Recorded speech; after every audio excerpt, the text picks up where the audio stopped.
안녕하세요. 소아청소년과 임상유전학 전문의 고정민입니다.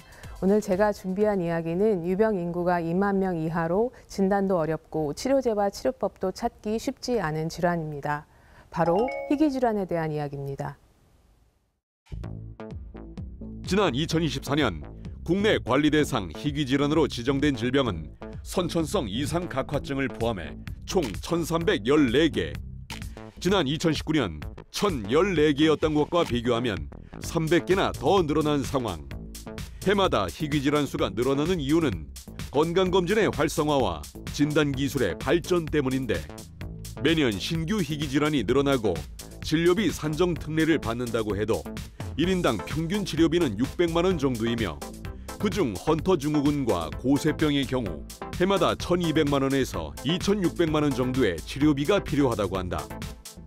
환자와 가족 모두에게 힘든 질병이지만 불치병은 아닌 국내 희귀질환에 대해 자세히 알아보자.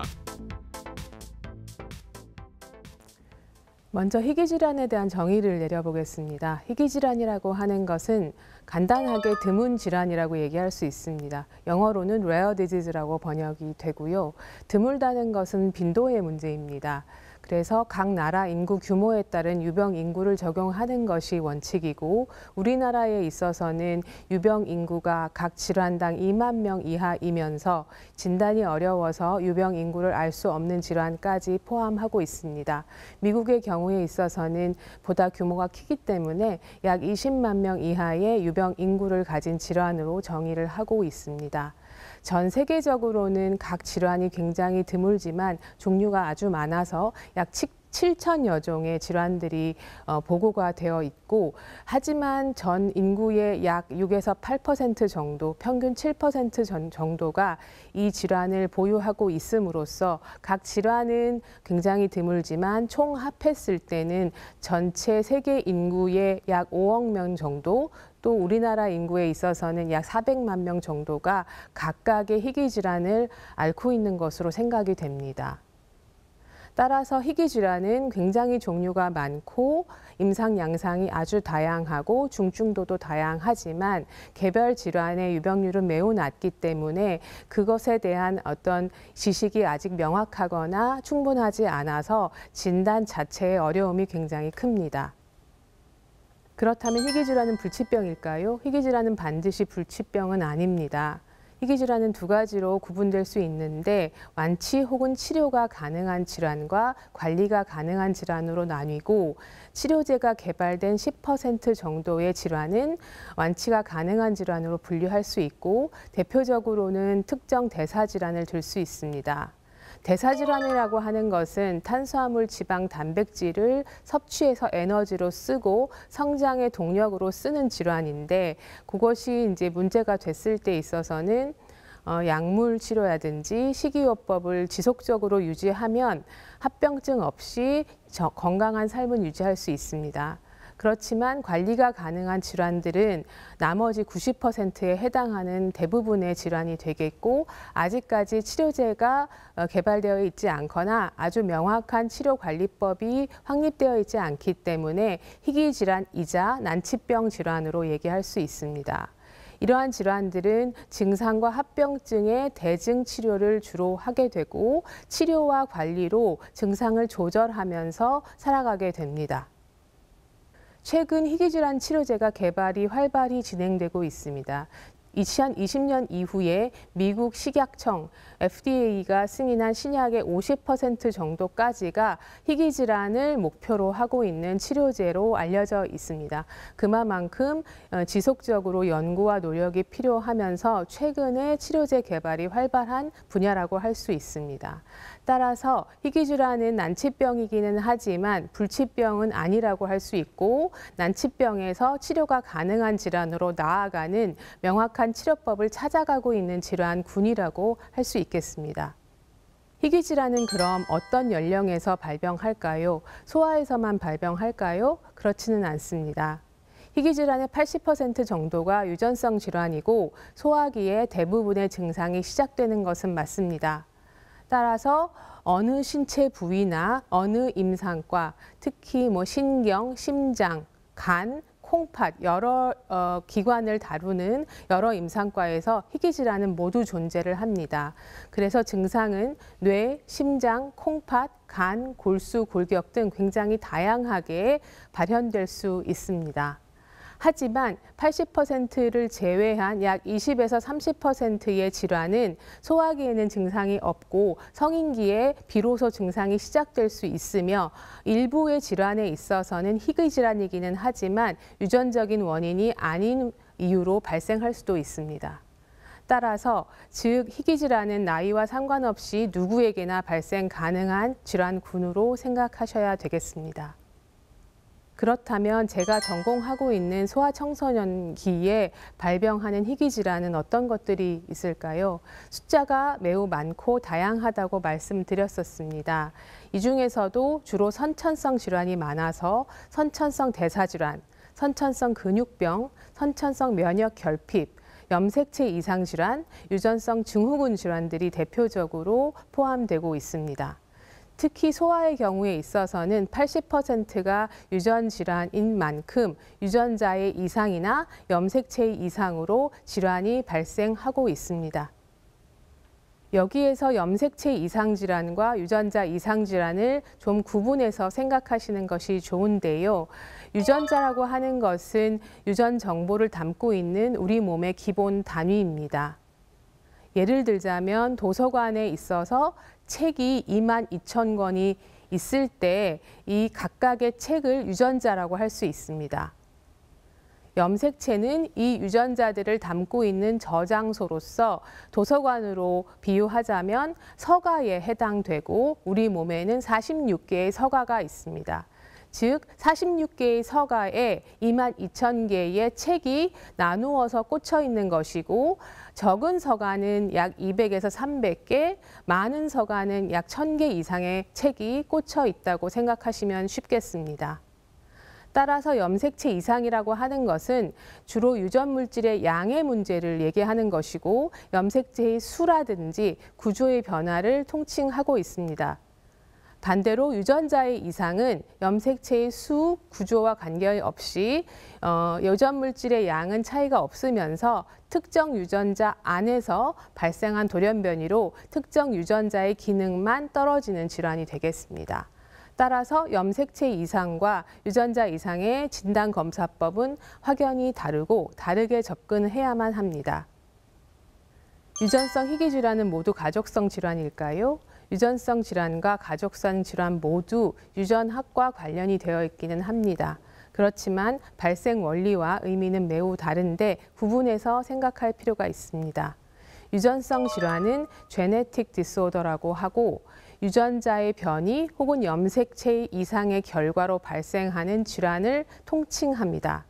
다운증후군 아기의 어머님, 아버님이 다운증후군이 아닌 것처럼 부모와 가족이 같은 질병이 없다고 하더라도 돌연변이로 환자에서만 질환이 발생하는 경우가 많습니다.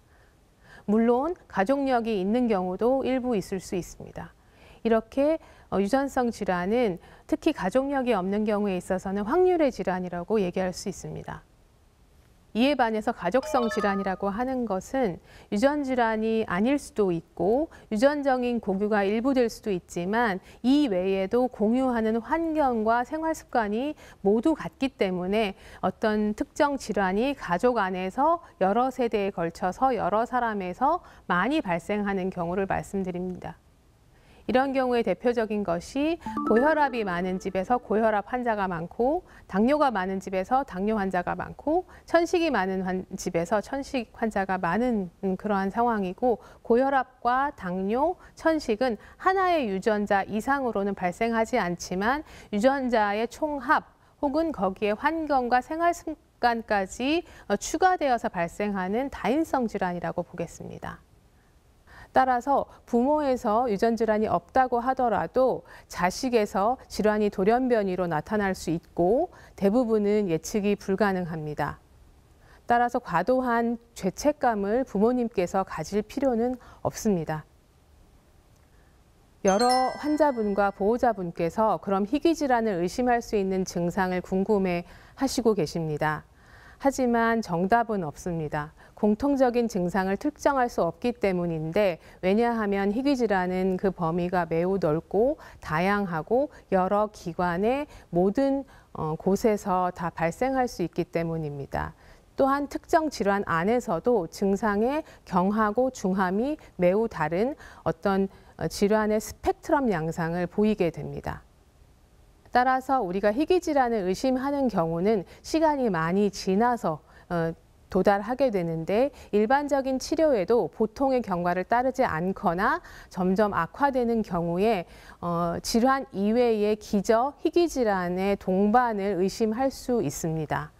하지만 이렇게 될 때까지는 굉장히 오랜 시간이 소요되기 때문에 우리는 진단 방랑이라든지 진단 여정이라는 희귀질환 진단에서의 어려움을 표현할 수 있습니다.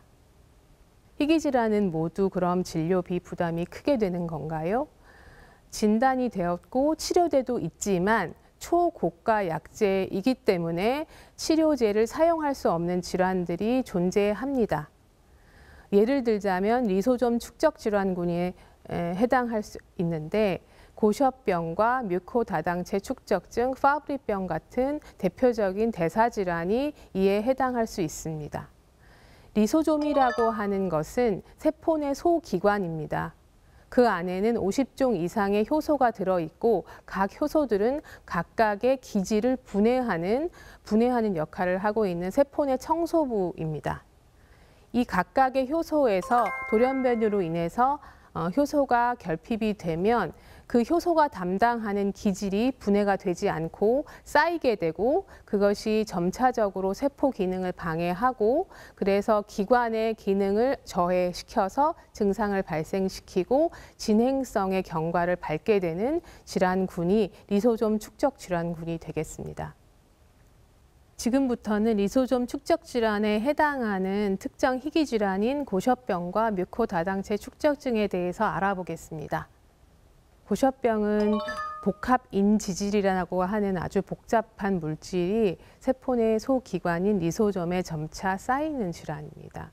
특히 타겟 질환은 조혈기관이 되겠습니다.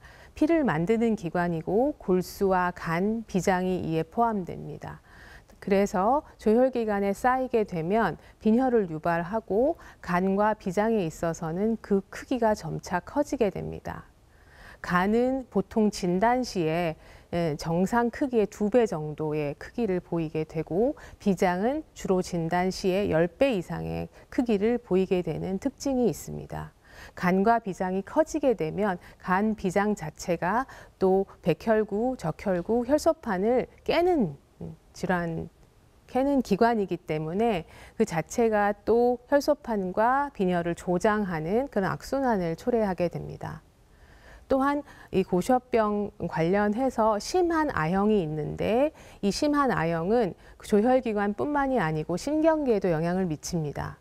신경계에 점차적으로 복합인지질이 쌓이게 되면 경련이라든지 발달 퇴행, 안구운동 장애와 같은 심한 신경 증상과 이의 진행을 목격하게 됩니다.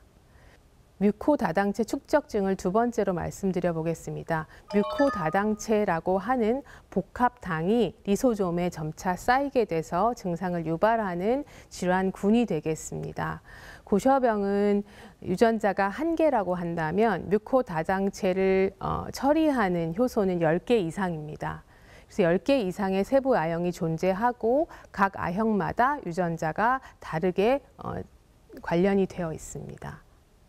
이 뮤코다당체 축적증의 증상은 굉장히 전신적이어서 소아에서는 성장장애가 대표적이고, 골격계의 변형과 통증, 그리고 심장의 비대, 판막의 비후 같은 것이 동반이 되고요.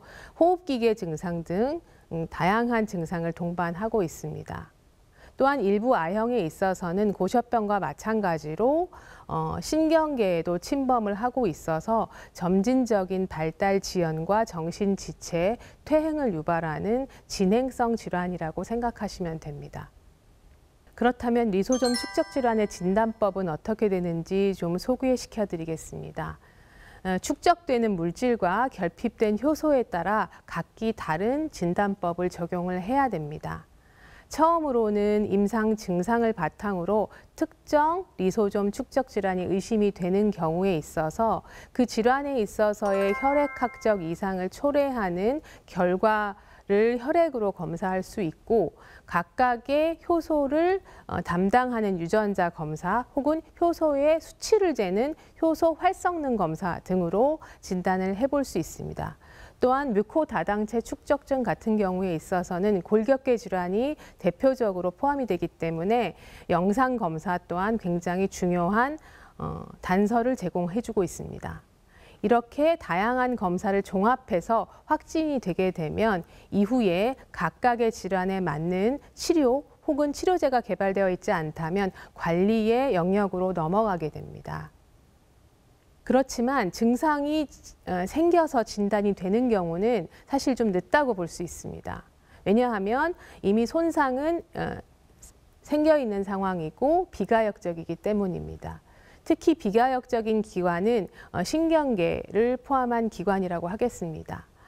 따라서 리소좀 축적 질환 중에 10개 질환에 해당하는 질환은 치료제가 이미 개발이 되어 있기 때문에 전 세계적으로 증상이 있어서 진단하는 경우보다 더 앞서서 무증상일 때 혹은 신생아에서 선별검사를 시행함으로써 조기에 진단을 해서 조기에 치료를 시작하게 되면 비가역적 손상을 애초부터 막을 수 있다는 컨셉으로 신생아 선별검사를 확대해서 진행을 해왔고, 우리나라에서도 2024년 1월 1일 즉 1년 전부터 전 신생아를 대상으로 신생아 선별검사를 이미 시행하고 있는 상태입니다.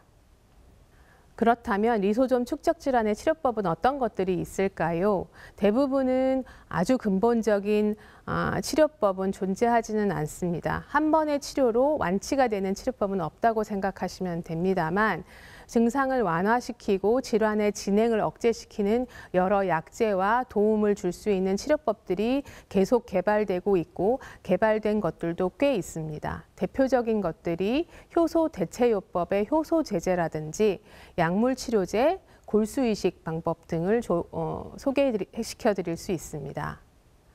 각각을 좀 설명을 해드리면, 효소 대체요법이라고 하는 것은 각각의 효소가 없어서 질환이 발생하는 것이기 때문에 그 부족한 효소를 바깥에서 제조합으로 만들어서 주기적으로 주사로 공급하는 그러한 방법입니다. 보다 근본적인 치료법이라고 할 수 있지만 주기적으로 일주일이나 2주마다 주사를 투여해야 되는 번거로움이 있습니다. 또한 50개 종의 질환 중에서 약 10개 질환만 효소 치료제가 개발이 되어 있는 상황이기 때문에 아직까지 치료제가 없는 많은 질환이 있습니다. 하지만 보다 흔하면서 치료제가 개발된 고셔병이라든지 뮤코다당체 축적증 중에 약 5개의 아형, 파브리 질환, 폼페 질환 등은 현재 치료제를 활발하게 투여하고 있습니다. 두 번째로는 약물 치료제가 되겠습니다. 약물 치료제는 기질 감소 치료제, 샤페론 치료제 등 보다 최근에 개발된 약제들입니다. 장점으로는 효소 치료제와는 다르게 주사 치료가 아니고 먹어서 치료할 수 있는 장점이 있기는 하지만 특정 질환의 특정 유전자 변이에만 효과가 있는 그런 치료제들이 많기 때문에 같은 질환이라고 하더라도 효소 치료제만 쓸 수 있거나 샤페론 치료제가 추가적으로 도움이 될 수 있는 유전자 변이들이 굉장히 다양합니다. 마지막으로 골수이식을 들 수 있습니다. 골수이식은 효소제의 한계에 도달했을 때 쓸 수밖에 없는 치료법이 되겠습니다. 굉장히 힘들고 고생을 많이 하는 치료가 되겠죠. 효소 치료제라고 하는 것이 우리가 정맥을 투여로 해가지고 전신에 약을 배달하기는 하지만 특정 기관에는 잘 도달하지 않습니다. 제일 중요한 기관이 신경계가 되겠습니다. 신경계는 굉장히 중요한 막으로 둘러싸여 있는데 그 막을 효소 치료제가 주사로 줬을 때 통과하지 못하는 한계가 있습니다. 그런 경우에 있어서 우리가 앞서 말씀드렸다시피 중증의 아형, 즉 신경계 증상이 있는 아형에 있어서는 효소 치료제를 주기적으로 투여한다고 하더라도 뇌에 도달하는 약이 굉장히 적게 됩니다. 그런 경우에 있어서는 아예 효소의 공장을 갈아주는 골수이식이 대안이 될 수 있습니다. 그렇다면 이들 희귀질환의 새로운 치료제의 비용은 얼마나 될지 알아보겠습니다. 효소 대체요법은 부족한 효소를 바깥에서 1, 2주마다 정맥 주사로 투여해서 보충하는 치료법이라고 말씀드렸는데 약제별로 혹은 체중별로 용량과 그 기간 인터벌이 상이합니다. 거의 대부분이 수입에 의존하는 약제이고 일부 고셔약과 파브리약, 헌터약이 국내에서 개발이 되어서 같이 사용되고 있습니다. 약제가가 굉장히 초고가이기 때문에 연간 한 사람의 환자당 3억에서 7억 정도의 고가 비용이 소요되는 아주 비싼 약물이라고 하겠습니다. 이러한 희귀질환 치료제의 비용을 돕기 위해서 우리나라는 두 가지 제도를 시행하고 있습니다. 희귀질환 산정특례 제도와 본인부담 상한선 제도입니다. 희귀질환 산정특례 제도는 희귀질환으로 지정이 되면 진료비의 10% 정도만 자비분담을 납부하는 그러한 방법입니다. 그렇다고 하더라도 10%는 굉장히 큰 금액이고 평생 치료가 필요한 질환에 있어서 굉장히 큰 부담이 될 수밖에 없습니다. 추가적으로 시행하고 있는 것이 본인 부담 상한선 제도인데 여기에서 큰 도움을 받을 수 있습니다. 이 본인 부담 상한선 제도는 각 가계에서 각 소득액에 따른 구간을 차별 적용해서 1년에 맥시멈 내는 본인 부담 상한선을 정해놓은 제도가 되겠고 그거보다 초과하는 비용에 대해서는 모두 환급받고 있는 시스템이 되겠습니다. 따라서 효소 대체요법과 같은 고가의 치료제를 평생 치료가 필요한 그러한 질환군에 있어서는 우리나라의 제도는 굉장히 혜택이 많은 편이라고 하겠습니다. 희귀질환을 연구하고 치료하는 데 있어서 힘든 점이 있다면 질병의 기전과 진단기법은 굉장히 빠르게 규명되고 발전되고 있기는 하지만 치료제가 그 속도에 따라가지 못하는 그러한 문제입니다. 특히 치료제에 있어서는 이 질환의 원인이 밝혀진 다음에 약 10년 이상 있어야만 치료제가 개발되기 때문에 그 기다리는 기간 동안에 아쉬움이 굉장히 크고요. 그다음에 각각의 질환에 있어서 굉장히 고가의 개발 비용이 드는 데 반해서 성공돼서 시판되는 약제가 그것에 굉장히 못 미친 정도 10% 미만의 성공률을 보이고 있기 때문에 치료제를 개발하는 개발자 혹은 연구자의 입장에 있어서는 적은 환자 수를 대상으로 하는 고가의 약물 개발은 아무래도 위험을 감수하는 그러한 도전이 되겠습니다. 2021년도에 고 이건희 회장 유족분들께서 소아암, 소아희귀질환 연구 및 치료를 위해서 기부금 3천억 원을 기부하신 바가 있습니다. 저도 이 소아암, 소아희귀질환 연구사업단에 소속이 되어 있는데요. 목표는 두 가지입니다. 전국적인 소아의료 인프라 및 치료 환경을 개선하고자 하는 것, 두 번째로는 희귀질환 연구를 촉진하고자 하는 것입니다. 소아의료 인프라 및 치료 환경을 개선하고자 하는 것은 전국적으로 표준 치료를 가능하게 함으로써 지방 어디에서도 양질의 치료를 받을 수 있도록 의료 접근성을 향상하고자 하는 것이고 이에 따른 환자와 가족의 여러 가지 사회적인 부담을 경감시키고자 하는 데 목표가 있습니다. 두 번째로는 연구 促진하는 그러한 목표이고 아까 말씀드렸다시피 개발비가 굉장히 높고 환자 수가 적기 때문에 낮은 시장성을 보일 수밖에 없는 희귀질환 치료제 개발에 있어서 보다 촉진하고자 하는 마중물이 될 수 있겠습니다. 이는 공공기부 모범 사례라고 적용될 수 있을 것이고 추후 보다 더 많은 사람들의 기부로 이어지는 선순환을 기대하고 있습니다.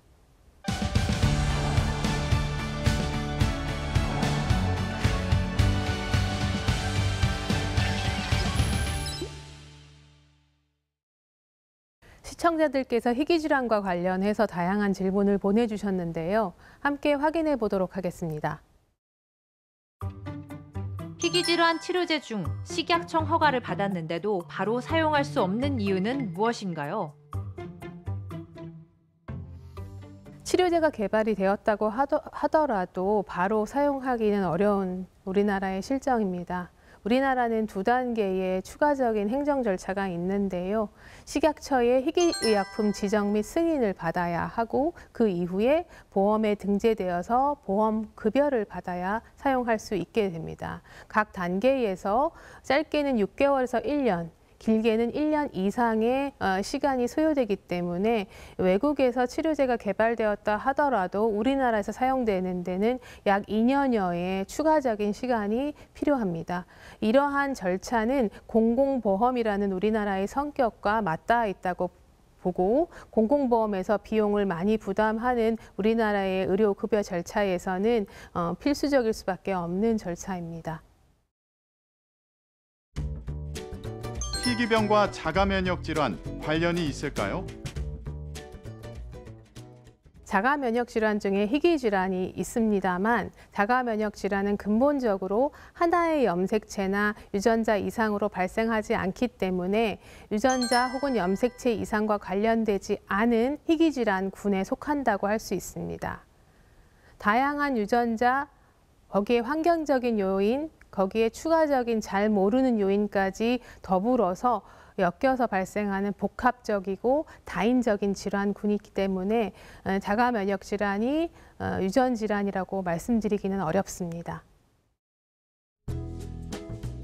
임신을 준비하고 있습니다. 염색체 이상을 예방하기 위한 영양제, 어떤 것이 있을까요? 염색체 이상 질환은 대부분의 임신 중에 가족력이 없이 무작위로 발생되는 경우가 대부분입니다. 가족력이 없다면 사실 발생 자체를 미리 예방하는 약물이라든지 방법은 존재하지 않습니다. 하지만 가족력이 있는 경우, 염색체 이상의 특정 가족력이 있거나 아주 고령 임신으로 고위험 염색체 이상 리스크가 있는 경우에 있어서는 미리 유전 상담을 받고 산전 검사 등을 시행함으로써 적극적으로 도움을 받을 수 있을 뿐만 아니라 재발 위험을 최소화하고 보다 조기에 염색체 이상을 발견할 수 있는 기회를 가지실 수 있습니다.